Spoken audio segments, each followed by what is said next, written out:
우리 하나님의 말씀 대면하겠습니다. 하나님의 말씀은 누가복음 22장 14절에서 18절에 있는 말씀입니다. 우리 앞에 참고하시고 우리 다 같이 읽도록 하겠습니다. 자, 읽겠습니다. 때가 이르매 예수께서 사도들과 함께 앉으사 이르시되 내가 고난을 받기 전에 너희와 함께 이 유월절 먹기를 원하였노라. 내가 너희에게 이르노니 이 유월절이 하나님의 나라에서 이루기까지 다시 하시고 이에 감사 기도하시고 이르시되 이것을 갖다가 너희끼리 나누라. 내가 너희에게 이르노니 내가 이제부터 하나님의 나라가 임할 때까지 포도에서 난 것을 다시 마시지 아니하리라 하시고 아멘. 지난주 오후 예배 때 말씀을 나누었던 말씀이 계속 저 머리에서 떠나지가 않습니다. 그래서 다시 한번 이 말씀을 보면서 나누면서 이제 예수님께서 그 묵묵히 가셨던 그 길을 또 우리가 묵묵히 가기를 소원하는 마음으로 한번 말씀을 읽겠습니다. 한번 찾아보세요. 자, 1장 19절입니다. 자, 읽겠습니다. 그의 힘의 위력으로 역사하심을 따라 믿는 우리에게 베푸시는 능력에 지극히 크심이 어떠한 것을 너희로 알게 하시기를 구하노라. 이렇게 했어요. 자, 여기서 나오는 단어 가운데 힘 있죠. 그의 힘에 또 위력으로 또 역사하심을 따라 믿는 우리에게 베푸시는 능력. 이것이 이제 이렇게 나오는데 저 네 단어는 전부 힘 혹은 능력과 관련이 있는 말씀입니다. 그래서 자 보세요. 그의 힘에 이렇게 있어요. 그의 힘에. 그러면은 하나님의 힘이라는 것이죠.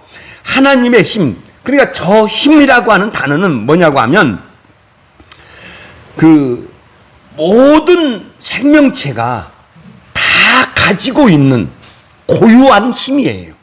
모든 생명체가 다 가지고 있어요.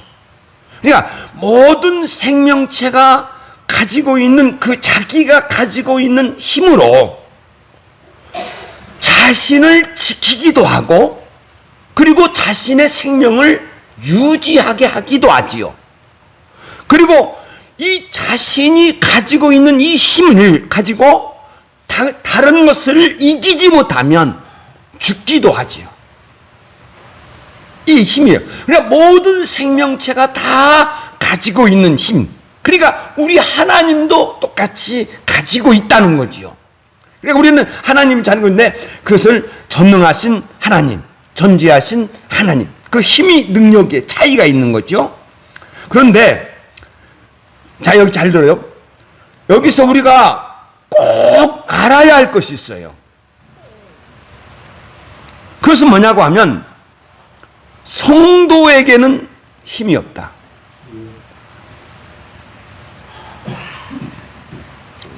성도의 힘은 아무것도 없다.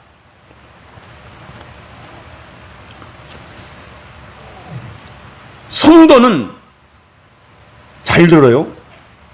영물이에요. 영물, 영적인 존재예요. 이게 성도예요.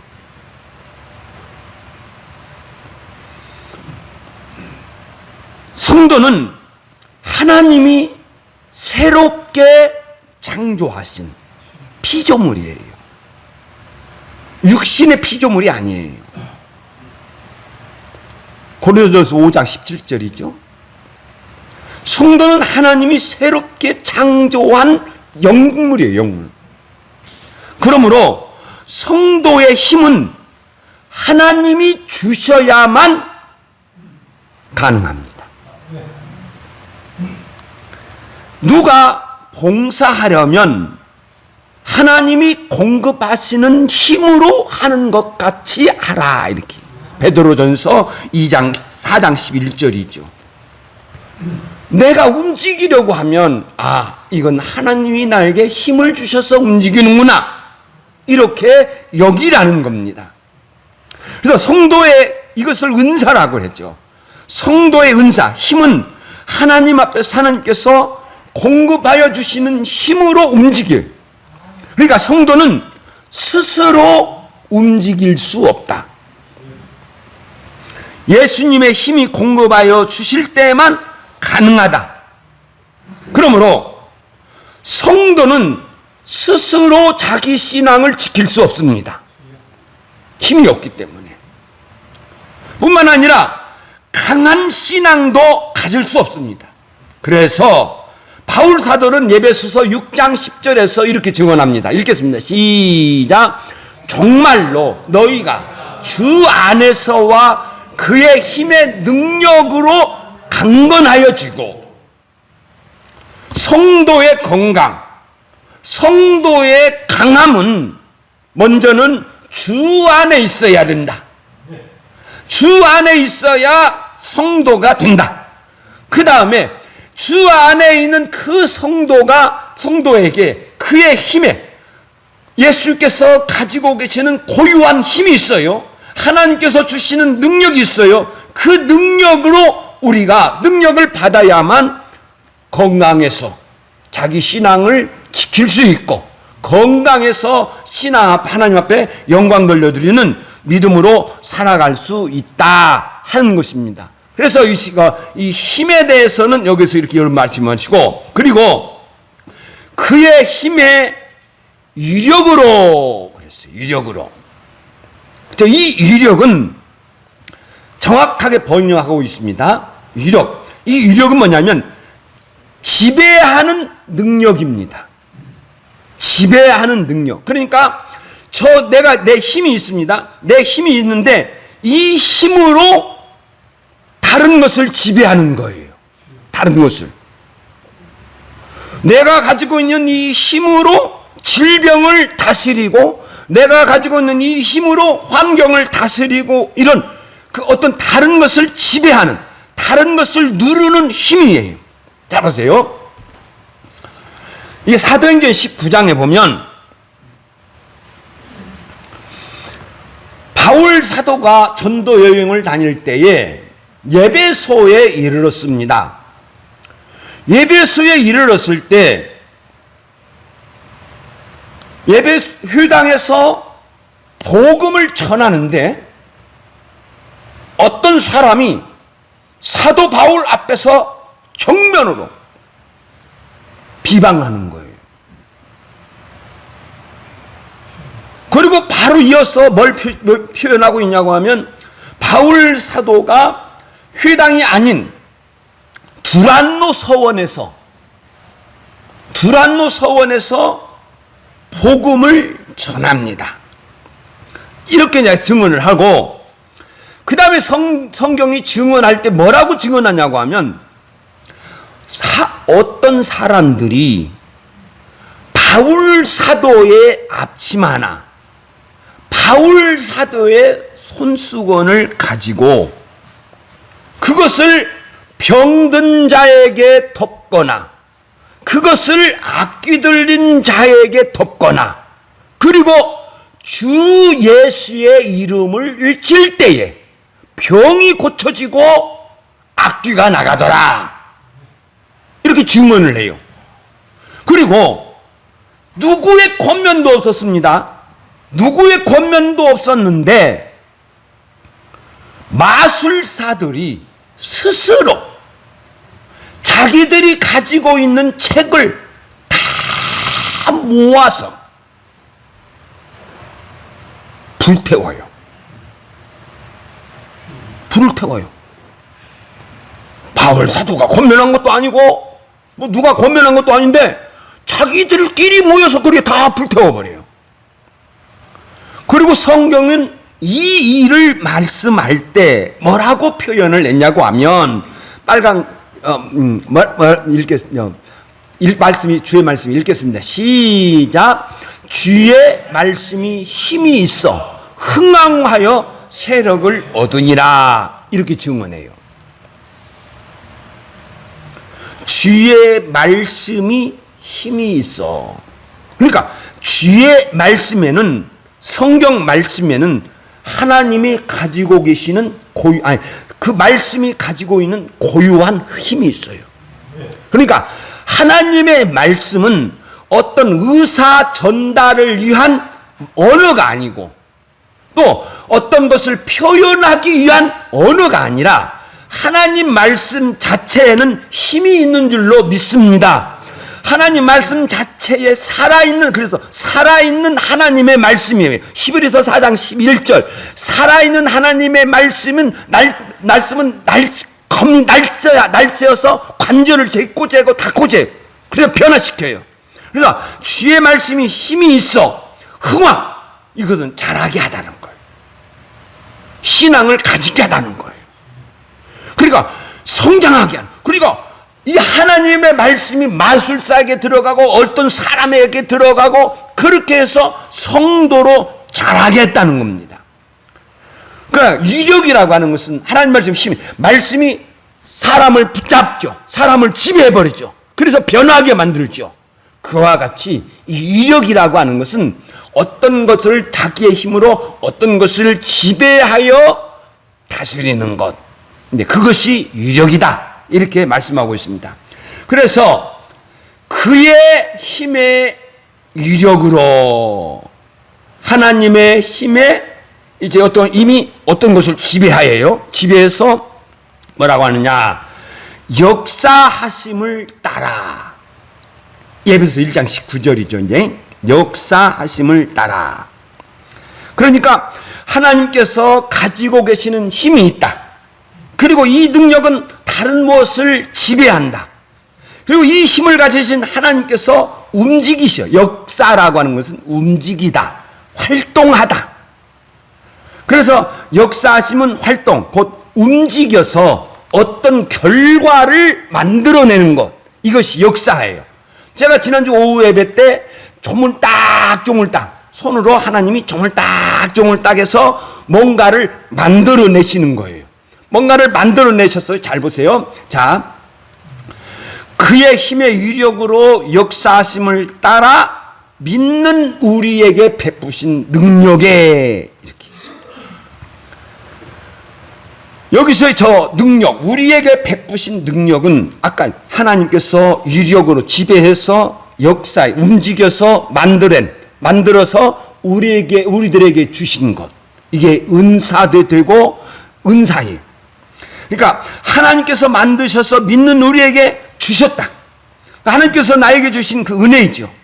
하나님께서 믿는 나에게 주셨다. 만들어 주신 능력인데, 이게 이제 저 힘이 나에게 능력이 되는 거예요. 하나님이 저렇게 만드셔서 나에게 주신 그 힘이 내게 능력이 되어서 내가 신앙생활을 할 수도 있고 신앙생활에 봉사도 하고 충성할 수 있다 하는 것입니다. 그러므로 그의 힘에, 자, 처음부터 읽겠습니다. 시작. 그의 힘의 위력으로 역사하심을 따라 믿는 우리에게 베푸신 능력에 지극히 크심이 어떠한 것을 너희로 알게 하시기를 구하노라. 이거예요. 지극히 크다. 지극히 크다. 저 하나님이 그의 힘으로 역사하심을 따라 믿는 우리에게 저 주신 능력이 강하지 않은 거예요. 나를 강하게 만드는 거예요. 그리고 모든 것을 이긴다는 거예요. 저것을 알아라는 거예요. 저거 모르면 여러분 신앙생활 제대로 못합니다. 그의 힘의 위력으로 역사하심을 따라 믿는 우리에게 베푸신 그 능력, 그것이 지극히 크심이 어떠한 것을 알아라. 그래야 된다. 저렇게 바울 사도가 표현을 하고 하나님의 힘, 하나님의 능력을 보여주는데 그것이 20절에 있는 말씀입니다. 자, 에베소서 1장 20절, 자, 20절, 21절 읽겠습니다. 시작. 그의 능력이 그리스도 안에서 역사하사 죽은 자들 가운데서 다시 살리시고 하늘에서 자기의 오른편에 앉히사 모든 통치와 권세와 능력과 주관과 이 세상뿐 아니라 오는 세상에 일컫는 모든 이름 위에 뛰어나게 하시고. 할렐루야. 여보세요. 저는 에베소서 1장 20절 21절은 19절의 증거의 말씀이다. 그 힘의 이력으로 역사하심을 따라 믿는 우리에게 베푸신 능력 그러는데 그 힘의 이력으로 예수 그리스도를 역사하였어요. 죽은 자를 역사하였습니다. 역사하는데 죽은 자 가운데서 다시 살리시고, 다시 예수께서 계속 당신의 고난을 말씀하실 때마다 제가 무엇과 함께 말씀했다고 그랬죠? 부활도 말씀하셨단 말이에요. 내가 3일 만에 다시 살아나야 하리라. 그러니까 하나님, 아버지 하나님께서 그 하실 일을 믿었단 말이에요. 그러니까 그 믿고 갔습니다. 그러니까 그것과 같이 그의 힘의 위력으로 역사하심을 따라 믿는 우리에게 베푸신 능력, 여러분들이 어떤 고통을 당해도 어떤 어려움을 당해도 어떤 아픔을 당할지라도 하나님은 우리를 위하여 역사하여 주실 줄로 믿습니다. 하나님은 나를 역사하여 주실 줄로 믿습니다. 하나님은 나를 일으켜서 세워주실 줄로 믿습니다. 예수께서 저 말씀을 믿고 가신 거란 말이에요. 가실 때 아버지 하나님은 약속대로 언젠가 여러분들에게 제가 꼭 질문할 때가 있습니다. 이게 다음 주가 될지 그 다음 주가 될지 모르겠습니다만 약속, 아버지 하나님께서 예수 그리스도에게 약속해 주셨어요. 예수 그리스도는 아버지 하나님께서 약속하셨습니다. 그 약속하신 대로 죽은 자 가운데서 살리시는, 이게 하나님의 능력인 줄로 믿습니다. 그리고 아버지께서 보좌 우편에 앉으셨어요. 그래서 모든 것을 다스리게 하셨습니다. 그러니까 이런 하나님의 은혜를 기억하면서 우리가 예수님의 삶을 공부를 합니다. 고난과 죽음이 예수님을 기다리고 있습니다. 자, 6월절 식사 앉았죠? 조금 있으면, 아니 몇 시간 후면 예수님이 이제 붙잡히게 됩니다. 그리고 이리저리 끌려다니시다가 결국에 가서는 십자가에 죽게 됩니다. 이걸 한번 염두에 두고 예수님께서 어떻게 움직이시는가를 한번 살펴보시기 바랍니다. 예수님께서 사도들과 함께 6월절 식사 자리에 앉으셨습니다. 때가 이름에 예수께서 사도들과 함께 앉으사. 자 보세요. 누가복음은 그 6월절 식사 자리에 특별한 의미를 딱 붙여주셨습니다. 그것은 뭐냐면 때가 이름에, 때가 이르렀다. 그러니까 무언가 만들어질 때가 이르렀다. 무언가 어떤 일이 벌어질 때가 이르렀다. 예수님과 사도들이 앉은 그 자리에서 어떤 큰 일이 일어날 때가 이르렀다. 그리고 누가는 분명히 앞절에서, 누가복음 22장 14절 앞절에서는 분명하게 뭐라고 표현하냐고 하면 제자들이라고 표현했습니다. 제자들. 그런데 6월절 식사 자리에서는 제자가 아니라 사도들과 함께 앉으사 이렇게 표현하고 있어요. 그러니까 때가 이름에, 그러면서 때가 이름에 하면서 사도들이라고 그랬어요. 사도는 뭐예요? 보내심을 받은 자들입니다. 보내심을 받은 자. 그러면 보낸 자와 보냄을 받은 자는 똑같은 말을 합니다. 똑같은 말을 합니다. 똑같은 일을 합니다. 똑같은 생각을 가지고 있습니다. 그러므로 보냄을 받은 자와 보내는 자는 하나인 거예요. 공동체지. 한 몸인 거예요. 하나의 어떤 공동체가 형성이 되었다. 이렇게 표현하고 있는 것입니다. 자, 우리 여러분, 이게 있습니다. 내가 믿는 마음으로 성경을 보면, 지금 이 시간 내가 믿는 마음으로 예수님의 유월절의 식사의 그 자리를 믿는 마음으로 보면 우리는 그 자리에 참여하는 공동체가 될 줄로 믿습니다. 이게 내가 믿음으로 바라보면 나는 이미 그 속에 들어가 있는 거예요. 우리가 하나의 이제 공동체가 되었다 하는 것을 우리가 이제 생각을 하고, 우리가 모르는 것이 있어요. 그것은 뭐냐고 하면 유대인들의 유월절 행사입니다. 유월절 식사는 어떻게 진행되어지는가?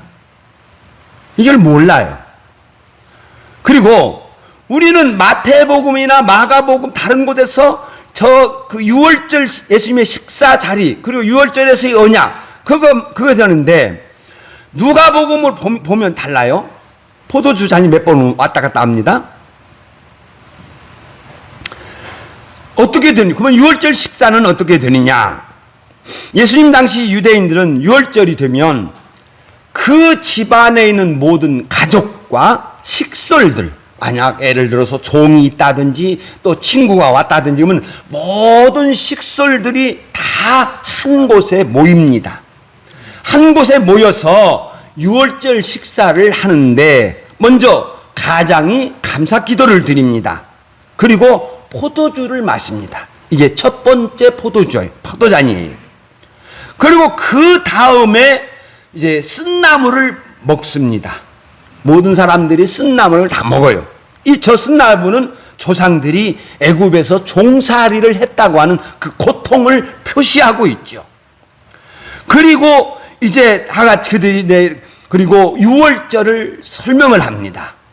이 유월절은 어떤 의미에서, 이 유월절은 우리 조상들이 애굽에서 종살이를 됐을 때에 우리 조상들의 하나님 여호와 하나님, 아브라함의 하나님, 이삭의 하나님, 야곱의 하나님께서 언약을 기억하사 그 애굽에서 구원하여 주셨다. 그 구원하여 주셨는데 이 유월절은 특별히 하나님께서 크게 역사하셔서 애굽의 모든 장자, 사람의 모든 장자, 종의 장자까지라도, 아니 짐승들의 장자까지라도 다 치실 때에 하나님께서 이 유월절을 정하여 주셨단다. 그 유월절을 우리가 집안에서 보면 하나님의 진노가 넘어갔단다. 그래서 우리는 하나님의 은혜를 받은 백성이다. 이렇게 유월절을 설명합니다. 그리고 유월절 설명을 한 후에 찬송을 부릅니다. 그것이 유월절 찬송이에요. 제가 언젠가 말씀을 드렸죠. 이 유대인들의 유월절 찬송이 시편 133편부터 138편까지 있다. 이 6곡이다. 6곡인데 식사 전에 133편, 134편을 부른다. 그리고 이 찬송을 부른 후에 또다시 손을 씻고 두 번째 포도주 잔을 마신다. 그리고 이제 무교병과 구운 떡을, 구운 양고기를 이제 먹습니다. 먹고 싶은 만큼, 배부를 만큼 다 먹습니다. 그리고 이제 다 먹은 후에 다시 찬송을 부릅니다. 이것이 시편 135편에서 138편까지 이 찬송을 쭉 풀이고 이제 다시 네 번째 포도주 잔을 마시고 이제 끝납니다. 이것을 우리가 이제 기억을 하면서 가장이신 예수님께서 유월절 식사를 나누기 위하여 참여한 성도들을 이제 향하여 말씀합니다. 자, 읽겠습니다. 시작. 내가 고난을 받기 전에 너희와 함께 이 유월절 먹기를 원하고 원하였노라. 원하고 너희와 함께. 자, 저 너희라고 하는 것은 계속 이제 믿음의 눈으로 봐야 됩니다. 믿는 마음으로 예수님의 저 유월절 식사 자리에 참여해야 됩니다. 믿는 마음으로 보입니다. 사도들뿐만 아니라 예수님을 믿는 모든 성도들이에요. 저 너희와 함께가. 사도들뿐만 아니라 예수님을 믿는 모든 성도들과 함께 이 유월절 먹기를 원하고 원하였다라고 하는 그 표현으로 이 유월절을 간절히 기다렸다고 하는 예수님의 심정을 살필 수가 있습니다. 사도 요한은 똑같이 유월절 식사를 증언할 때 요한복음 13장에서 유월절 식사를 증언하는데 다른 각도로 증언하고 있는데 거기서 예수님의 그 심정, 예수님의 생각을 그대로 드러내고 있죠. 이제 그래서 성령의 감동하심으로 성경이 기록이 되었다는 겁니다.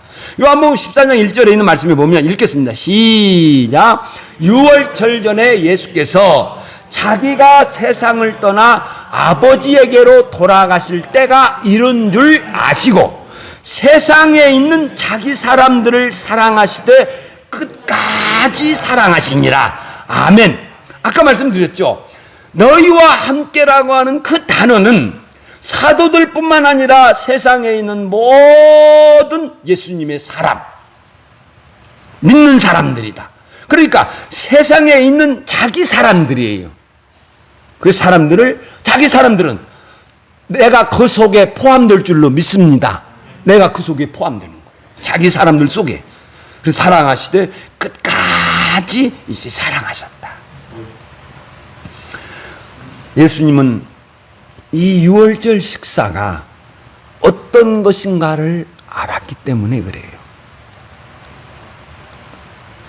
내가 고난받기 전에 예수님은 아셨어요. 예수님께서 당하실 고난이 어떤 것이라는 것을 다 아셨어요. 그리고 그 예수님의 고난으로서 예수님이 십자가에서 죽음으로써 모든 것이 끝난다. 그것이 아니라는 것을 아셨다는 거예요.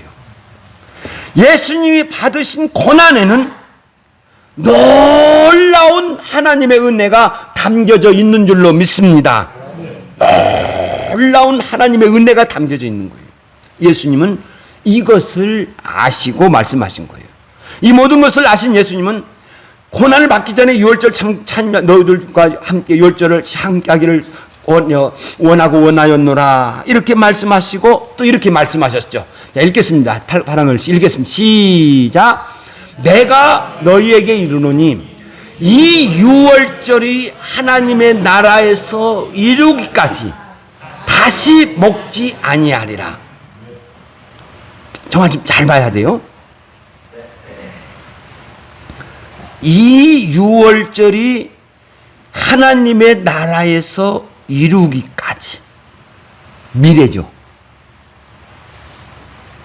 이 땅의 유월절이 하나님의 나라에서 이루어진다. 이 말이죠. 그러니까 유월절은 이스라엘 자손들에게 애굽에서 배방된 날 기념인데 이것이 다시 하나님의 나라에서 이루어진다. 모든 하나님 나라의 백성들이 모든 죄와 악으로부터 완전하게 철저하게 해방되어 구원을 받게 되는 것, 그것이 하늘의 유월절입니다. 이것이 하나님 나라에서 이루어진다는 거예요. 그리고 이스라엘 자손이 행해지는 그 유월절이 이제 없어진다. 왜? 실체가 나왔기 때문에. 하나님 나라의 백성의 구원은 새로운 방식이 이제 세워지기 때문에 없어진다. 다시는 먹지 아니하리라. 이렇게 말씀하고 있어요. 그리고 예수님께서 확신에 가득 찬 모습으로 이제 기쁨으로 잔을 드십니다. 이에 잔을 드사 받으사 감사 기도를 하시고, 한 번 또 한 번 나왔어요.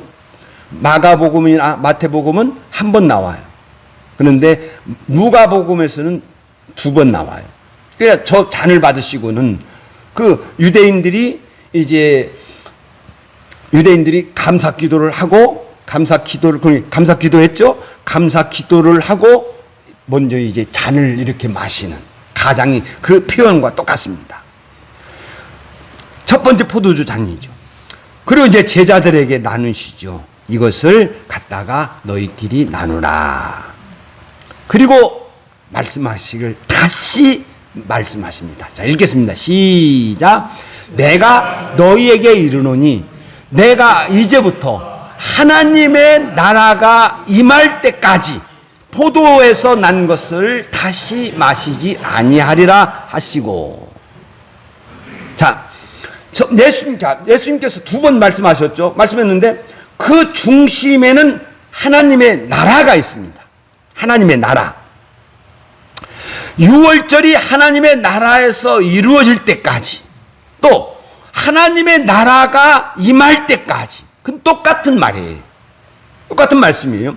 하나님의 나라가 임할 때는 아까 말씀해 모든 하나님의 백성들이 모든 죄와 악으로부터 완전하게 그리고 철저하게 해방되어 죄와 악이 어떤 그 악이 없는 그러한 것, 그것이 영원한 구원, 그것입니다. 그런데 그리고 먹지 않는다는 것과 마시지 않는다는 것은 똑같은 표현이에요. 6월절에는 의미가 없다는 겁니다. 그래서 예수님은 이제 너희들과 이제 우리는 끝이다, 이렇게 말씀하시지 않았습니다. 그리고 뭐라고 했습니까? 하나님의 나라가 임할 때가 있다. 그리고 예수님은 저 하나님의 나라 안에서 이루어질 영원한 성도와의 교제가 있음을 알고 있습니다. 산 여러분, 하늘의 유월절은 악한 자의 활보가 그치는 날입니다. 그때는 모든 악한 자들이 지금까지는 활보하여 다녔지만 하늘의 유월절이 성취되는 그날은 모든 악한 자들이 다 물러갈 것이고 다 그치게 될 것입니다.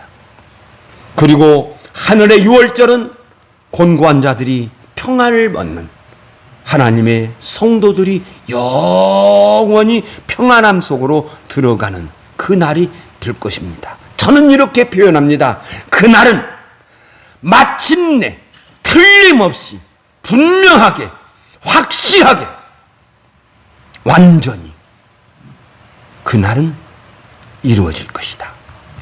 저는 이렇게 믿습니다. 지금 이 모든 것을 아시는 주님께서 저는 이 말씀을 생각해 봅니다. 계시록 3장 20절 있는 말씀입니다. 볼지어다, 한번 읽겠습니다. 시작. 볼지어다 내가 문 밖에 서서 두드리라. 저 말씀은 계속 나에게 주시는 말씀입니다. 저 말씀은 계속 나에게 주시는 말씀입니다. 시작. 저 말씀은 나에게 계속 주시는 말씀입니다. 예수님은 이 땅에서 살아가는 나에게 순간순간 내 마음의 문을 두드리십니다. 내 마음의 문을 그리고 내 마음의 문을 두드리시는 저 예수님은 육신의 예수님이 아니시다. 육신의 예수님, 연약한 예수님이 아니시다. 고난당하고 십자가에 죽고 하는 그런 연약한 예수님이 아니시다. 저 문을 두드리시는 예수님은 하나님 보좌 우편에 앉아 계시는 예수님, 모든 권세와 모든 것을 주장하시는 예수님인 줄로 믿습니다. 그 예수님이, 그 왕이신 예수님이 내 마음의 문을 두드리십니다. 내가 죄인이든 내가 의인이든 내가 고통을 주는 자이든 고통을 받는 자이든 상관없어요. 내가 하나님의 성도로서 살아가는 한, 이 땅에서 살아가는 동안 우리 주님은 늘 나와 동행하시기를 원하시고 나와 교제 나누시기를 원하시고, 그래서 문을 두드립니다. 그리고 누구든지 내 음성을 듣고 열면 내가 그에게로 들어가 그로 더불어 먹고 그는 나로 더불어 먹으리라. 읽습니다. 시작. 볼지어다 내가 문 밖에 서서 두드리노니 누구든지 내 음성을 듣고 열면 내가 그에게로 들어가 그로 더불어 먹고 그는 나로 더불어 먹으리라. 할렐루야, 할렐루야. 늘 예수 앞에서 내 마음의 문을 열고 주여 어서 오시옵소서 이렇게 외쳐야 됩니다. 그리고 예수님은 계시록 3장 20절에서 저렇게 말씀하시고 계시록 3장 21절에서 저렇게 말씀하셨습니다. 읽겠습니다. 시작. 이기는 그에게는 내가 보좌에 앉은 거에 내가 이기고 아버지 보좌에 함께 앉은 것과 같이 하리라. 이기면 너 내 보좌 앉게 해주겠어. 하나님 우편에 앉아 계신 그 보좌 앉게 해준다고요. 어떻게? 이기면 이기는 자는 영광스럽게 변할 것입니다. 하나님 보좌 우편, 저 우편 누가 만들어 주셨어요? 누가 만들어 주셨어요? 아버지 하나님이 만들어 주셨잖아요. 에베소서 1장 20절. 그의 힘의 능력이 그리스도 안에서 역사하여 죽은 자들 가운데 다시 살리시고 보좌 우편에 앉히셨느니라. 에베소서 1장 20절. 십자가의 길을 가신 예수님에게 주신 하나님의 능력입니다. 오늘 우리가 묵묵히 주의 길을 갈 때 앞에서 제가 말씀드렸죠. 우리는 힘이 없습니다. 내가 할 수 있다라고 교만 떨지 마세요. 주 안에서 영적인 일은, 성도의 영물은, 영물이라고 써요. 성도는 육체가 아니에요. 내 육체를 가지고 성도를 움직일 수 있다라고 하는 것은 결코 망언입니다. 우리들의 모든 힘은 주에게 있습니다. 기억하십시오. 그리고 저 주에게 있습니다. 주님이께서 내게 오셔서 내 마음의 문을 두드리셔요. 그러면 열면 내가 그에게로 들어가 나는 그로 더불어 먹고 그는 나와 더불어 먹으리라. 주께서 나에게 힘을 허락하여 주실 줄로 믿습니다. 나의 모든 힘은 주에게 있습니다. 그러므로 사는 여러분, 에베소 6장 10절에 있는 말씀과 같이 그 주 안에서와 그리고 그의 힘의 능력으로 강건하여 지고, 이 말씀처럼 나의 힘은 예수님에게 있다고 하는 것을 기억하시고, 또 우리 예수님도 이 땅에 사시면서 철저하게 당신의 무능을 고백했습니다. 철저하게 당신은 무능합니다. 나를 보내신 아버지께서 나에게 함께 하여 주셔야만 할 수 있다라고 하는 그 마음으로 가셨습니다. 다만 하나님께서 주신 그 일, 그 사명을 묵묵히 가셔서 감당하시니까 아버지 하나님께서 그 아들 예수 그리스도에게 임하여 주 안에서 다시 죽은 자를 역사하여 죽은 자를 다시 살리신 줄로 믿습니다. 오늘 우리도 주 예수 그리스도를 바라보며 믿음으로 가는 저와 여러분이 되시기를 예수님의 이름으로 축원드립니다. 그러면 하나님께서 반드시 나에게 능력을 허락하여 주실 줄로 믿습니다. 기도하겠습니다.